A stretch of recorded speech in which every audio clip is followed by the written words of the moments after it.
अस्सलाम वालेकुम। आज हम फर्दर एमसीक्यूज करेंगे एंटी टेस्ट के हवाले से। तो चैप्टर नंबर 2 जो था फर्स्ट ईयर का, हमने उसमें से कुछ एमसीक्यूज किए थे। तो फर्दर देखें, एक एमसीक्यूज लिखा है, set of residue classes modulo 3 है। तो वो अंडर एडिशन इनमें से क्या होगा। अब देखिए मॉड्यूलो 3 क्या है।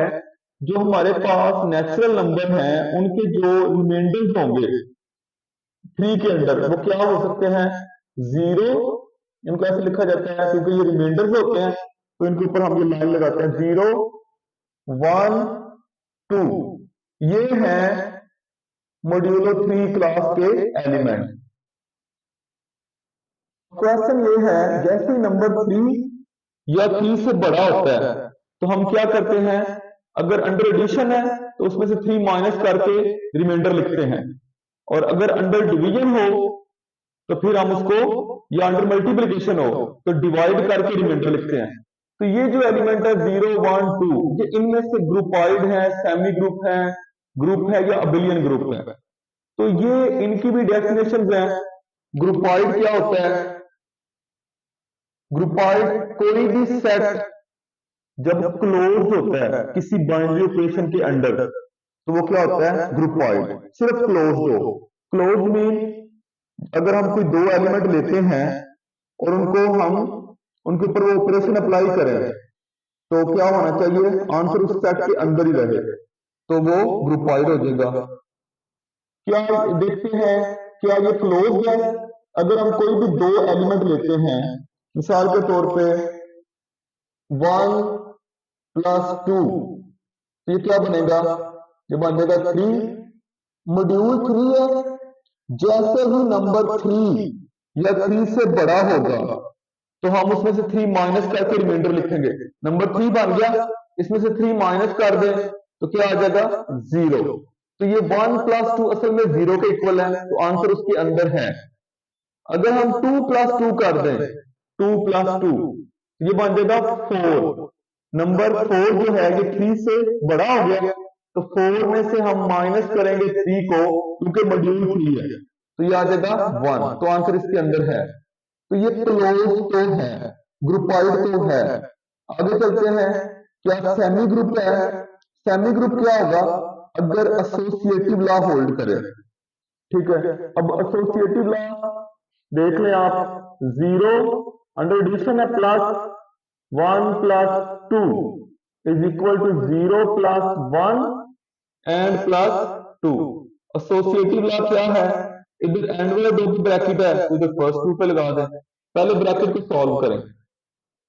1 + 2 3 होगा।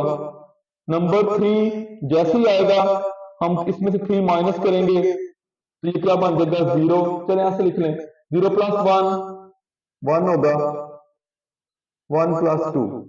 तो 0 जब ऐड होगा तो ये 3 ही रहेगा, और इधर ये भी 3 आ गया, और ये 0। 3 किसके इक्वल होगा, अंडर मॉड्यूल 3 0 के। 5 किसके इक्वल होगा, अंडर मॉड्यूल 5 0 के। तो 0 इज इक्वल टू 0।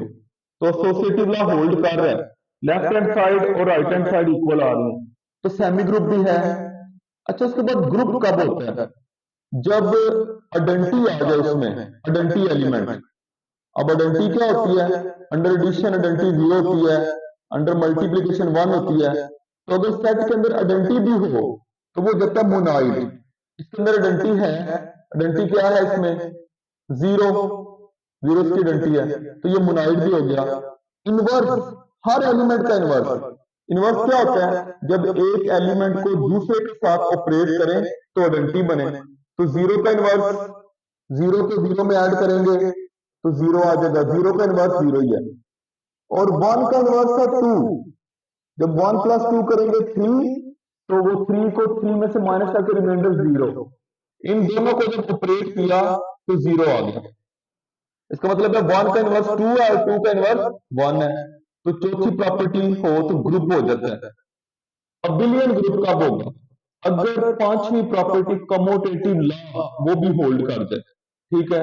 जैसे मिसाल के तौर पे हमारे पास यहां से दो एलिमेंट लें, 1+2 या 2+1, आंसर इक्वल ही आएगा। तो इसका आंसर है अबिलियन ग्रुप। ये जो हमारे पास सेट है मॉड्यूलो क्लास 3 का 0 1 2, अंडर एडिशन ये क्लोज भी है, एसोसिएटिव भी है, इसमें आइडेंटिटी है, इसमें इनवर्स है, कमोडेटिव लॉ होल्ड करता है, तो ये क्या है, ये अबिलियन ग्रुप है। अच्छा, उसके बाद subtraction is not a binary operation in set. ये जो सेट है नेचुरल, इंटीजर, रियल और रैशनल, इनमें से कौन सा ऐसा सेट है जिसमें सबट्रैक्शन जो है वो बाइनरी ऑपरेशन का काम नहीं कर रहा। बाइनरी ऑपरेशन होने के लिए ऑपरेशन को कमोटेटिव होना चाहिए।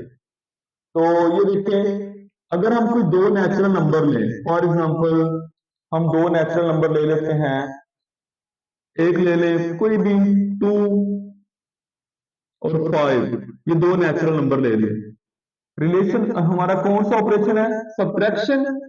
तो 2 में से माइनस करें 5, ठीक है, और 5 में से माइनस करें 2, तो आंसर इक्वल नहीं आ रहा, ठीक है। और दूसरा, ये जब 2 में से माइनस करेंगे 5, ये इक्वल भी नहीं आ रहा, और ये बिलोंग भी नहीं कर रहा एन में। तो इसलिए वाकई में ऐसा हो रहा है कि दो, अगर आप दो इंटीजर्स लेते हैं उनको माइनस करेंगे तो वो आंसर उसके अंदर ही होगा, क्लोज होगा, ठीक है। लेकिन यहाँ पे जो सेट ऑफ नेचुरल नंबर है, ये यहाँ इसके अंदर ऐसा नहीं है, ये क्लोज नहीं है अंडर सबट्रैक्शन, बाकी क्लोज हैं, ठीक है। इसके बाद है which of the following binary operation holds for the set. ये एक सेट है यहां पे, तो इसके कुछ ऑप्शन लिख लेते हैं। एडिशन, इसके ऑप्शन नहीं लिखे गए, एडिशन, उसके बाद subtraction,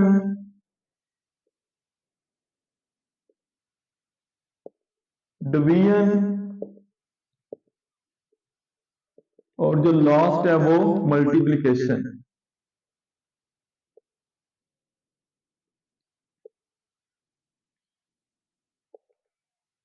which of the following binary operation holds for the set.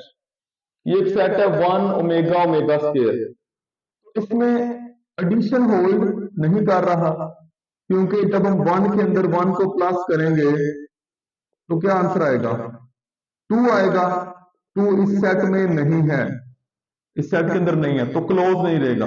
Under subtraction भी ऐसा ही है, अगर 1 में से 1 को माइनस कर दें तो 0 आ जाएगा, 0 भी इस सेट को बिलोंग नहीं कर रहा, तो उसके क्लोज होना जरूरी है उसके लिए।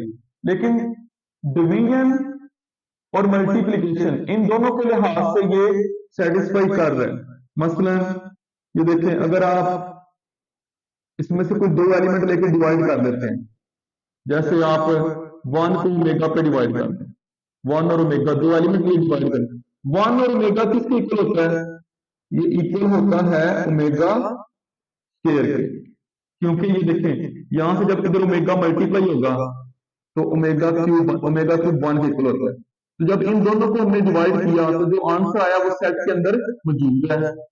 तो ये आप डिवीजन के लिहाज से देख लें, कोई भी दो एलिमेंट डिवाइड करें आंसर इसके अंदर होगा।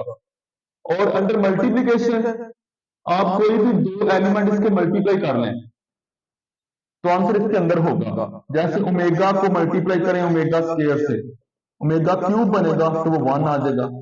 ओमेगा स्क्वायर को मल्टीप्लाई करें ओमेगा स्क्वायर से, ओमेगा पावर 4 बनेगा। ओमेगा पावर 4 इसमें नहीं है, लेकिन साथ मेंशन है ओमेगा क्यूब 1 है, तो इसको लिख रहे हैं ओमेगा और ओमेगा क्यूब, तो ये आ जाएगा ओमेगा, ओमेगा क्यूब क्या होता है 1, तो ये ओमेगा आ जाएगा, तो वो इसके अंदर है, ठीक है।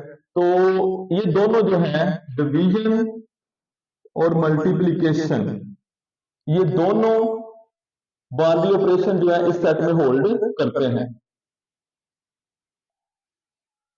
इसके बाद एमसीक्यूज है, ये हमारे पास एक केएलएस टेबल है, एक केएलएस मैथमेटिशियन था जिसने एक टेबल दिया था यहाँ पे कहता है अगर ये जो ऑपरेशन स्टार है, अगर ये कमोटेटिव हो, इस एक्स की वैल्यू क्या है? ठीक है, अब ये ना, ये जो टेबल बनाया जाता है ना, केलेस टेबल, ये ग्रुप के लिए बनाया जाता है। ठीक है, ग्रुप को शो करने के लिए। तो अगर ऑपरेशन, ये जो टेबल है, अगर ये कमोटेटिव हो तो क्या होता है, जो हमारा मेन यहाँ पे डायगोनल है, जैसे ये मेन डायगोनल है, इसके ऊपर और नीचे एलिमेंट सेम होते हैं, फिर कमोटेटिव होते हैं। जैसे ये देखें, अगर यहाँ पे सी है तो यहाँ पे भी सी है, ये ऊपर ए है, नीचे भी ए है, इनको इक्वल होना चाहिए, ये नंबर इसके इक्वल है, ये इसके इक्वल है। उस हिसाब से ये देखिए, ये एक्स है, अगर एक्स के ऊपर यहाँ पे प्रिंसिपल डायगोनल की बात चले करते हैं, अगर इधर बी है तो इधर भी बी होना चाहिए था, ऐसे नंबर सेम होने चाहिए। जैसे अगर यहाँ पे बी है तो उसके इधर भी बी होगा, तो ये जो एक्स है उसके हिसाब से इधर क्या आ रहा है, बी आ रहा है, तो यहाँ पे इसकी वैल्यू है x is equal to b. ठीक है, अगर टेबल जो है वो कमोटेटिव है, ऑपरेशन हमारा कमोटेटिव है, तो प्रिंसिपल डायगोनल के ऊपर और नीचे एलिमेंट सेम होते हैं।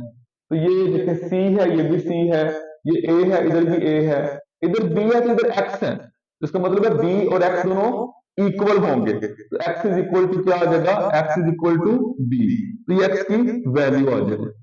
इसमें इनवर्स भी चेक कर लेते हैं, इनवर्स कैसे होते हैं, ये ए है, ए का इनवर्स क्या होता है, जिधर नीचे आके वो डंटी बनेगा, ये ई था, तो ये यहाँ पे डंटी बांध रहा है इधर से, ये इसका मतलब है ए का इनवर्स बी है, बी का इनवर्स क्या है, बी से नीचे है, जिधर डंटी बांध रही है, ये डंटी बांध रही है, इधर से इधर चले जाए, ए का इनवर्स बी है, बी का ए है। ठीक है, इसी तरीके से हम यहाँ पे इन एलिमेंट्स के इनवर्स देख लेते हैं, तो इनवर्स भी यहाँ से पता चल सकते हैं। अच्छा, उसके बाद एक एमसीक्यूज है कि नेचुरल नंबर जो है वो अंडर मल्टीप्लिकेशन क्या होगा। तो set of natural number under multiplication 1 2 3 and so on, ये सेट ऑफ नेचुरल नंबर है। अंडर मल्टीप्लिकेशन क्या क्लोज है, कोई भी दो नेचुरल नंबर लें, फॉर ऑल ए बी, कोई भी दो नेचुरल नंबर लें, ए को बी से मल्टीप्लाई करें तो आंसर नेचुरल नंबर ही होगा। अब देख लें, 2 मल्टीप्लाई 8 16, तो नेचुरल नंबर ही होगा। नेचुरल नंबर से बाहर आंसर नहीं जाने लगा अंडर मल्टीप्लिकेशन, अंडर सब्ट्रैक्शन चला जाता है, अंडर डिवीजन भी चला जाएगा, लेकिन अंडर मल्टीप्लिकेशन नहीं जाएगा। तो ग्रुप वाइज तो है, लेकिन इस पे ये आंसर नहीं होगा। हम आगे चलते हैं कि आगे भी प्रॉपर्टी सेटिस्फाई होती है। एसोसिएटिव लॉ, तो एसोसिएटिव लॉ भी होल्ड करता है। आप कोई भी तीन नेचुरल नंबर लें, कोई भी तीन, 1 5 9 1 5 9, क्या होगा अंडर मल्टीप्लिकेशन, मल्टीप्लाई लगा दें, पहले दो पे ब्रैकेट लगानी है तो इधर एंड वाले दो पे लगा दें, या उल्ट कर सकते हैं, 1 को 5 से मल्टीप्लाई किया 5, 5 को 9 से 45, इधर भी 1 45 इक्वल आ रहा है, तो इसका मतलब है एसोसिएटिव लॉ भी होल्ड कर रहा है। तो फिर ग्रुप वाइड के बाद ये सेमी ग्रुप भी हो गया।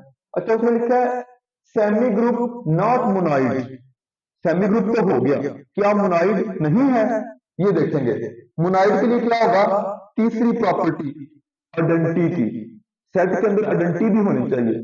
अंडर मल्टीप्लिकेशन बात हो रही है तो अंडर मल्टीप्लिकेशन आइडेंटिटी होती है 1, तो नेचुरल नंबर के पास 1 मौजूद है। अगर बात हो रही होती अंडर एडिशन की, तो अंडर एडिशन आइडेंटिटी होती है 0, 0 नहीं था इसके पास, फिर हम कह सकते थे सेमी ग्रुप नॉट मोनाइड। लेकिन अब क्योंकि अंडर मल्टीप्लिकेशन बात हो रही है, अंडर मल्टीप्लिकेशन आइडेंटिटी होती है 1, तो 1 नेचुरल नंबर के पास मौजूद है, तो ये मोनाइड भी हो गया। अच्छा, मोनाइड तो है लेकिन ग्रुप नहीं है। अब देखते हैं क्या चौथी property, inverse of each element है, तो अंडर मल्टीप्लिकेशन 2 का इनवर्स क्या होता है, 1/2, तो 1/2 तो इसमें नहीं है, 3 का इनवर्स 1/3 वो इसमें नहीं है। इसका मतलब है पूरा ग्रुप तो नहीं बना, लेकिन पहली तीन प्रॉपर्टीज, ग्रुपाइड भी बन गया था, सेमी ग्रुप भी बन गया, मोनाइड भी बन गया, क्लोज, एसोसिएटिव और आइडेंटिटी। तो इसका ये ऑप्शन होगा कि मोनाइड तो है लेकिन ग्रुप नहीं है। अच्छा, इसके बाद एक और एमसीक्यू है, set of rational number without below with respect to operation division. Division का ऑपरेशन अगर लगाया जाए तो ये क्या होगा? तो देखें, आप कोई भी दो रैशनल नंबर लें, उनको डिवाइड करें तो क्लोज्ड होगा। मसलन आप कोई रैशनल नंबर ले लें, बटे वाले ले लें या उसके बगैर, एक ले लें 2/3 और एक ले लें 4, ये दो मैंने रैशनल नंबर लिए हैं, इनको डिवाइड कर दें 2/3 डिवाइड बाय 4, तो ये क्या बन जाएगा? 2/3 एंड 1/4 कैंसिल होके 1/6, तो ये भी रैशनल नंबर है। तो under the operation division set of rational number जो है ये क्लोज्ड तो है, इसका मतलब है ग्रुपाइड तो हो गया, ये ग्रुपाइड लिखा होगा यहाँ पे, ग्रुपाइड। सेमी ग्रुप, क्या सेमी ग्रुप है? तो सेमी ग्रुप किस हिसाब से होगा? देखें, तीन रैशनल नंबर में अंडर डिवीजन उनके ऊपर एसोसिएटिव लॉ होल्ड नहीं करता। कैसे नहीं करता? हम एक इस तरह का नंबर ले लेते हैं 2, 4, 6, ये भी रैशनल ही है, ठीक है ना, बटे में ना भी हो फिर भी रैशनल ही है। ये आपको एग्जांपल दे रहा हूं। अब ऑपरेशन क्या है? डिवीजन, 2 डिवाइड 4 डिवाइड 6, इधर फर्स्ट 2 पे ब्रैकेट, 2 डिवाइड 4 डिवाइड 6, लास्ट 2 पे ब्रैकेट, तो आंसर इक्वल नहीं आएंगे। ये क्या बनेगा? ये है 2/4 डिवाइड 6, तो कैंसिल होके 1/2 डिवाइड 6, और ये इसको डिवाइड करेगा 1/12, और इधर 2 डिवाइड, पहले ये दोनों डिवाइड करेंगे 4/6, 2 डिवाइड 2/3, और ये 2 डिवाइड जब करेगा तो वो मल्टीप्लाई बन के 3/2, तो 3 आ रहा है, ये 1/12 आ रहा है, ये 3 आ रहा है, इक्वल नहीं आ रहा। इसका मतलब है कि सेमी ग्रुप भी नहीं होगा। इसका फिर क्या ऑप्शन होगा? ओनली ग्रुपाइड ओनली। एसोसिएटिव लॉ भी अंडर डिवीजन होल्ड नहीं कर रहा, सेमी ग्रुप भी नहीं बनेगा। आगे मोनाइड वगैरह होना जो है उसका बाद की बात है।